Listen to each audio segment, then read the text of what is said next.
ॐ नमः प्रणवार्थाय शुद्धज्ञानैकमूर्तये निर्मलाय प्रशान्ताय दक्षिणामूर्तये नमः। यद्घनाय मशेषाय वटमूलनिवासिने सच्चिदानन्दरूपाय दक्षिणामूर्तये नमः।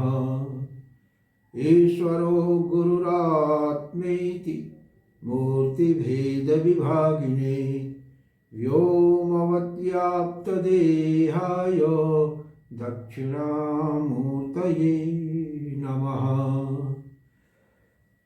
ॐ विघ्नेश्वराय वरदाय सुरप्रियाय लंबोदराय सकलाय जगद्धिताय नागाननाय श्रुतियज्ञविभूषिताय गौरीसुताय गणनाथ नमो नमस्ते। विघ्नार्तिनाशनपराय गणेश्वराय सर्वेश्वराय सुखदाय सुरप्रियाय विद्याददाय विकटाय च वामनाय भक्तप्रसन्नवरदाय नमो नमस्ते। ओम नमः श्री गुरवे शिवाय। ओम नमः श्री परदेवताय। So friends, Vande Mataram. पिछले एपिसोड में हम लोग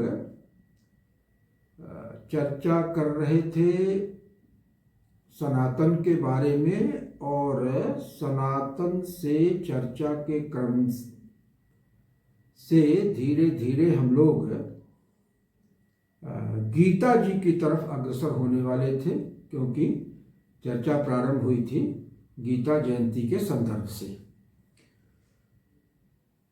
तो जहां से हम लोगों ने चर्चा को विराम दिया था वहीं से चर्चा को शुरू करते हैं। लेकिन चर्चा को शुरू करें उसके पहले अभी तक जिन लोगों ने भी इस चैनल को सब्सक्राइब नहीं किया है, प्लीज इसको सब्सक्राइब कर लें, वीडियो को लाइक कर दें और शेयर भी कर लें। आगे बढ़ते हैं। तो अभी तक हम लोगों ने थोड़ी सी संक्षेप में चर्चा किया था सनातन के बारे में, भारत के बारे में, और वहां से हम लोग जो है अब हम लोग का ट्रांसमिशन होगा गीता की तरफ। तो देखते हैं कि किस तरह से ये सब एक दूसरे से लगे हुए हैं, इंटीग्रेटेड हैं, और वो देखते हैं। तो पिछले एपिसोड में हम लोगों ने चर्चा किया था सत्य चित्त आनंद की। सच्चित आनंद ये परब्रह्म परमात्मा का स्वरूप है, ऐसा बताया गया है। हालांकि वो तत्व अनिर्वचनीय है, लेकिन फिर भी हमारे बोध की सुविधा के लिए इन तीन शब्दों के माध्यम से व्याख्यायित करने का प्रयत्न किया गया है। सच्चित आनंद ये तीन होते हुए भी एक है। जो सत्य है वही चित्त है, जो सत चित्त है वही आनंद है। तो इनको अलग अलग तीन कैटेगरीज के रूप में देखने की कोई आवश्यकता नहीं है, कोई औचित्य नहीं है। अब ये जो सच्चिदानंद पर ब्रह्म है ना, तो ये निर्गुण निर्विशेष निराकार होते हुए भी इसी में संसार का बीज भी छिपा हुआ है। इसी से जीव और जगत दोनों की व्युत्पत्ति होती है। वो कैसे होती है इसको थोड़ा सा संक्षेप में हम लोग गौर करेंगे। जो सत्य है ना, सत्य के अंदर कारणता का बीज निहित होता है, क्योंकि सत्ता है तो सत्ता से सत्ता ही प्रकट होगी। ना सतो विद्यते भावो ना भाव। सत से सत पैदा होगा, असत से असत पैदा होगा। सत्ता से सत्ता ही निगमित हो सकती है। तो सत के अंदर कारणता का भाव निहित है। कारणता का मतलब क्या हुआ? कार्य कारण भाव। सत कारण है और कार्य रूप में इससे सत की व्युत्पत्ति होगी। तो ये कार्य कारण भाव हो गया। चित्त तत्व जो है, चित्त क्या है? चित्त जो है वो ज्ञान तत्व है, क्योंकि परब्रह्म की एक परिभाषा सत्यम ज्ञानम अनंतम ब्रह्म भी है। या प्रज्ञानम ब्रह्म कहा गया, प्रज्ञान को ही ब्रह्म कह दिया गया। तो ये जो ज्ञान तत्व है ना, प्रज्ञान में जो ज्ञान तत्व है, तो ज्ञान के अंदर ज्ञाता और ज्ञेय का द्वैत छिपा हुआ है।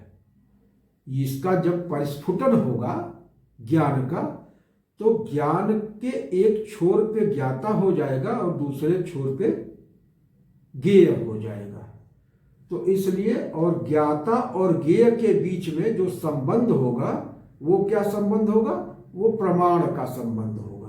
तो ज्ञाता जो है वो ज्ञेय को प्रमाणों के माध्यम से जानेगा, उसको स्वतंत्र रूप से जानने का उसके पास कोई साधन नहीं, क्योंकि ज्ञाता चित्त तत्व होगा, उसमें चित्त प्रस्फुरित हो रहा है, और ज्ञेय जो है वो जड़ तत्व है। तो ज्ञेय और ज्ञाता के बीच में जो एक प्रमाणन की प्रक्रिया होगी उसके माध्यम से होगा। तो इस तरह से पहले द्वैत पैदा हुआ, अद्वैत के बाद फिर एक त्रिपुटी पैदा हुई, ज्ञातृ ज्ञान ज्ञेय की त्रिपुटी पैदा हो गई। इसी तरह से जब आगे बढ़ेंगे सच्चित के बाद आनंद तत्व में आएंगे। तो आनंद तत्व क्या है? पहले जब पूर्णाहंता है, माने अहम ही पूर्णता में विराजमान है, अहम के अलावा इदम तत्व का कहीं कोई अस्तित्व नहीं है, तो ये जो अहमात्मक सर्वात्मा है, इसके अंदर सभी प्रकार का आनंद समाहित है। ये अपने में ही भोक्ता भी है, अपने में भोग्य है, और अपने ही ऐश्वर्य का भोग करके अपने आप में तृप्त हो रही है। आत्मन्येवात्मना तुष्टः स्थितधीर मुनिरुच्यते। स्वरूप में जो स्थित होगा अपने, तो सच्चिदानंद चूंकि उसका स्वरूप है, तो वो आत्मानंद में अपने आत्म तत्व के माध्यम से ही अपने ही आत्मानंद का उपभोग करके अपने आप में तृप्ति का लाभ करेगा। वहां इस परमात्म तत्व के बाहर कोई सत्ता नहीं है, इसी को पूर्णाहंता कहा गया है। लेकिन जब ये आनंद बाहर की ओर उछलेगा, आनंद में उच्छलन होता है, उल्लास होता है, तो अंतर उल्लास है जब तक, तब तक वो आत्मस्थ है, और बहिर उल्लास हो गया तो ही वस्तुगत रूप में ये प्रकट हो जाएगा। तो जब अंदर का आनंद बाहर प्रकट होगा, तो उस आनंद के प्रकटन के लिए कोई आधार चाहिए। तो वो आधार भी प्रकृति तत्व जो है, जो परमात्मा की शक्ति है, कॉस्मिक पोटेंसी है, वो अपने तमोगुण के आधार पे, तमोगुण के पंचीकरण के परिणाम स्वरूप उस आनंद को एक आधार प्रदान कर देती है, जिसमें वो आनंद स्थिर हो जाता है वस्तु के रूप में। और फिर जीव स्वरूप जो भोक्ता होता है, उसका वस्तुगत रूप से आस्वादन करके तृप्ति का पान करता है, आनंद का उपभोग करता है, आनंदित होता है। तो यहाँ पे क्या हुआ कि भोक्ता और भोग्य भाव हो गया। तो यहाँ जो आनंद है ये सापेक्षिक हो गया, क्योंकि वो भोग्य पदार्थ के सापेक्ष है। अगर भोग्य पदार्थ उसके इच्छानुकूल उपलब्ध हुआ तब तो उसको तृप्ति मिलेगी, आनंद मिलेगा। अगर अनुपलब्ध है तो उस सूरत में वो दुखी होगा। तो ये सापेक्षिक आनंद है। तो जागतिक आनंद जो है, वस्तुगत आनंद जो है, वो सापेक्षिक होता है, जबकि आत्मनिष्ठ आनंद जो है वो सापेक्षिक नहीं होता है, वो सर्वथा निरपेक्ष होता है, क्योंकि वो उसके स्वभाव में ही निहित है। तो यहां पर क्या होगा कि भोक्ता और भोग्य का द्वैत हो गया। द्वितीयात् वही भयम भवति, दो हो गया तो डिस्टर्बेंस हो गया, क्योंकि हम एक दूसरे के ऊपर आश्रित होने लगे अपनी आवश्यकताओं के लिए।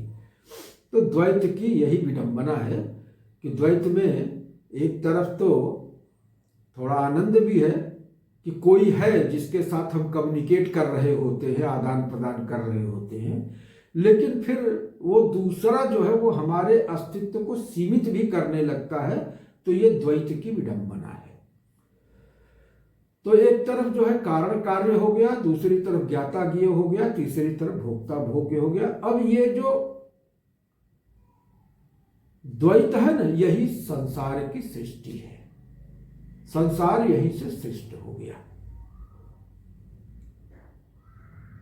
किस प्रकार से हुआ कि जो आनंद उच्छलित हुआ उसमें एक तरफ पहली श्रृंखला से कर्तृत्व, दूसरे से ज्ञातृत्व और तीसरे आनंद से भोक्तृत्व, इसका आधान कर दिया गया, कर्तृत्व, ज्ञातृत्व और भोक्तृत्व का। तो वो जीव संज्ञक हो गया। और दूसरे पार्ट में क्या हुआ कि कार्यत्व, पहली श्रृंखला का दूसरा हिस्सा कार्यत्व, दूसरा जो ज्ञान से पैदा हुआ है तो उसमें ज्ञातृत्व उधर चल गया, तो ज्ञेयत्व, इसमें जो है कार्यत्व, ज्ञेयत्व और भोग्यता, ये तीन चीजों का अध्यारोप कर दिया गया, तो ये संसार बन गया। तो जीव भोक्ता बन गया, संसार भोग्य बन गया। तो भोक्ता भोग्य रूप, ज्ञाता ज्ञेय रूप, कार्य कारण रूप, ये जीव और ये संसार उसी जगदीश्वर से उत्पन्न हो गए। तो द्वैत है, तो द्वैत से अद्वैत में जाना ही स्वरूप में स्थित होना है। तो अगर हमने इस द्वैत को कायदे से समझ लिया तो द्वैत से अद्वैत में पुनर्प्रतिष्ठित होने का मार्ग भी हमको स्पष्टता से समझ में आ जाता है। वो किस प्रकार से कि कार्य कारण भाव से परे जो सत्ता है, हम कार्य कारण में आ गए तो संसार में आ गए, कार्य कारण से परे वाली सत्ता में फिर चले जाएंगे वापस तो अपने सत्य स्वरूप में पहुंच गए। इसी तरह से ज्ञाता और ज्ञेय भाव से परे जो सत्ता है, ज्ञानात्मक सत्ता है, प्रज्ञानात्मक सत्ता है, उसमें स्थापित हो गए तो फिर अपने स्वरूप में स्थित हो गए। ठीक किसी प्रकार से भोक्ता भोग्य भाव से परे जो आनंद की सत्ता है, जो आनंद की भूमि है, उसमें अगर पहुंच गए तो सच्चिदानंद स्वरूप में पहुंच गए। तो ये हमारी सनातन की परंपरा है। तो सनातन में यही हुआ कि एक तरफ जो जगदीश्वर है, जो सनातन चिरंतन तत्व है, उसी से जीव भी प्रकट हुआ और उसी से जगत भी पैदा हुआ। तो एक ही सनातन तत्व से चूंकि जीव और जगत दोनों पैदा हुआ है, तो सनातन से जो पैदा होगा वो सनातन ही पैदा होगा। वो नश्वर तत्व कहां से पैदा हो जाएगा? तो तात्विक दृष्टि से देखा जाए तो जो परब्रह्म है ठीक वही तत्व जीव और जगत भी है तात्विक दृष्टि से। लेकिन चूंकि उस तत्व ने अपनी स्वेच्छा से, अपने संकल्प बल से अपने ही ऊपर नाम रूपात्मक कर्तृत्व, ज्ञातृत्व, भोक्तृत्व, कार्यत्व, ज्ञेयत्व और भोग्यता का आक्षेप कर रखा है। तो अगर इस नाम रूपात्मक आक्षेपित उपाधि की दृष्टि से देखा जाए तो यह जो है शाश्वत चिरंतन सत्ता नहीं है, क्योंकि ये नाम रूप का संहार होता रहता है, परिष्कार होता रहता है। लेकिन इस नाम रूपात्मक जगत के मूल में जो सच्चिदानंदात्मक सत्ता है, उसके स्वरूप में कोई परिवर्तन नहीं होता, ना ही हो सकता है। तो नाम रूप की दृष्टि से जीव और जगत ये नश्वर हैं, लेकिन स्वरूप की दृष्टि से ये भी सच्चिदानंद है, इनका कभी नाश नहीं हो सकता है। Energy can neither be destroyed nor can be created. तो matter can be transform into energy, but energy can not be destroyed nor can be created. ये तो विज्ञान की मान्यता है, लेकिन हमारा अध्यात्म इसके एक लेवल और ऊपर जाता है कि एनर्जी जब स्थिर कर दी जाती है तो ये चेतना के रूप में परिगणित होने योग्य होते। एनर्जी का सर्वाधिक शुद्ध रूप जो है वो चेतना का है। तो हो सकता है कि अभी विज्ञान इस सीमा तक भी बहुत जल्दी पहुंच जाए। तो बात यह हो रही थी कि सनातन से जो चला वो भी सनातन ही होगा। क्यों सनातन होगा? तो ईशावास्योपनिषद कहता है ना, ओम पूर्णमदः अधः, ये जो है माने ये जो परमेश्वर है ये पूर्ण है। अपूर्णमिदम्, इदंता रूप ये जो जीव है, ये जो संसार है, ये इदंता रूप जीव और संसार भी पूर्ण है। क्यों? क्योंकि पूर्णात् पूर्णमुदच्यते, पूर्ण से जो उच्छलित होगा, पूर्णानंद से जो उच्छलित हो रहा है, पूर्णानंद रस से जो रस बाहर छलक रहा है, वह भी पूर्ण के अतिरिक्त कुछ नहीं हो सकता। तो पूर्णात् पूर्णमुदच्यते, पूर्ण से पूर्ण ही उछलेगा, उससे जो है निगमित होगा। तो पूर्ण के अतिरिक्त और किसी चीज की सत्ता नहीं। पूर्णात् पूर्णमुदच्यते, पूर्णस्य पूर्णमादाय, उस पूर्ण में से अगर इस पूर्ण को निकाल भी लिया गया तो उस पूर्ण की क्या स्थिति होगी? दैट विल स्टिल रिमेन पूर्ण, वो तब भी इन्फिनिटी रहेगा। क्योंकि इन्फिनिटी को चाहे किसी भी संख्या से गुणा करिए, उसमें भाग दीजिए, उसमें कोई संख्या जोड़ दीजिए, कोई संख्या घटा दीजिए, इन्फिनिटी के ऊपर कोई फर्क नहीं पड़ता। Infinity will ever remain infinity. तो इसलिए कहा कि पूर्णमदः पूर्णमिदं पूर्णात् पूर्णमुदच्यते पूर्णस्य पूर्णमादाय पूर्णमेवावशिष्यते। तो जिस श्लोक के साथ हम लोग जो है रोज विराम करते हैं, वो श्लोक इसमें स्वाभाविक रूप से आ गया। तो मैं समझता हूँ कि ये स्वाभाविक संकेत है कि इस वीडियो को यहीं पे रोक दिया जाए और फिर किस प्रकार से यहीं से हम लोग गीता जी की तरफ बढ़ेंगे अगली कड़ी में, तो आगे इस पर चर्चा किया जाएगा। इन्हीं शब्दों के साथ